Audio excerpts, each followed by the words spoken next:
communiste et citoyen qui est en salle des fêtes, je crois, s'il vous plaît. Oui, merci. Madame la maire, chers collègues, nous sommes dans le cadre d'un exercice budgétaire contraint, nous n'avons cessé de l'entendre. Les conséquences économiques et sociales de la crise sanitaire nous poussent à agir dans l'urgence pour protéger les plus fragiles. Pourtant, pour certains, et plus précisément pour certaines, l'urgence ne date pas de la crise du Covid. C'est le cas des femmes victimes de violences, avec un bilan français déplorable. Une femme décède tous les 2 jours et demi sous les coups de son conjoint ou de son ex-conjoint. S'il faut rappeler les conséquences des 2 confinements sur l'amplification de ces violences, il y avait une urgence avant l'épidémie, il y a maintenant plus que jamais une absolue nécessité à concrétiser nos engagements.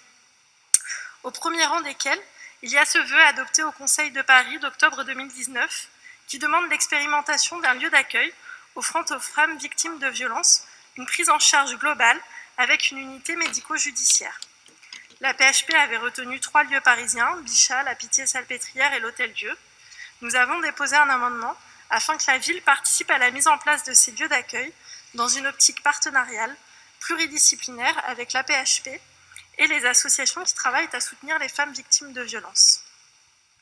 Exercice budgétaire contraint ou non, l'action sociale ne saurait être le lieu d'économie comptable.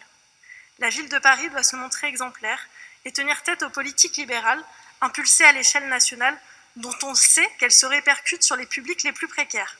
Elle en est capable et elle l'a démontré. Je fais référence à la baisse des recettes versées par l'État au budget de l'aide sociale à l'enfance, qui trouve son explication dans le refus de notre ville à recourir aux fichiers biométriques pour l'évaluation de minorités. La ville de Paris résiste face au gouvernement qui n'a pas honte de faire des économies sur une jeunesse vulnérable. Et elle doit continuer, au titre de la protection de l'enfance, à protéger les jeunes de la précarité sur le court terme, en répondant aux situations d'urgence, mais également à plus long terme, pour développer des dispositifs qui ont fait leurs preuves et permettent à des enfants subissant bien malgré eux les inégalités sociales d'accéder à de nouveaux horizons. Et à ce titre, nous portons un amendement pour permettre au Secours populaire français de Paris de maintenir et renforcer son action d'aide au départ en vacances. Et j'en profite pour saluer le travail de toutes et tous, bénévoles et salariés, qui ont permis cet été à plusieurs centaines de petites Parisiennes et de petits Parisiens de s'échapper un peu de leur quotidien et de pouvoir retrouver le chemin de l'école avec un peu de sable dans les poches et beaucoup de souvenirs dans la tête.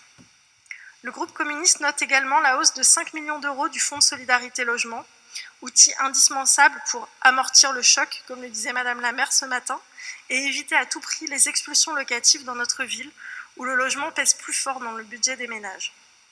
Ces engagements sont essentiels dans un contexte où toutes les prévisions voient la France dépasser le seuil des 10 millions de personnes vivant en dessous du seuil de pauvreté. La réduction pour moitié du nombre d'embauches depuis le premier confinement, la dégradation du revenu d'un tiers des ménages doivent nous alerter sur les conséquences à venir en matière d'action sociale. Et je souligne à ce titre que les demandes de RSA à Paris sont en hausse depuis le début de l'épidémie et que son versement reste la première source de dépenses de notre département, malheureusement trop peu compensée. Face à un État défaillant, la ville de Paris doit maintenir et développer ses leviers d'action locale, sa politique d'insertion et la lutte contre les exclusions. C'est sous ce prisme que le groupe communiste examinera le budget qui nous est présenté, sans concession aucune pour les économies faites sur les plus fragiles. Je vous remercie.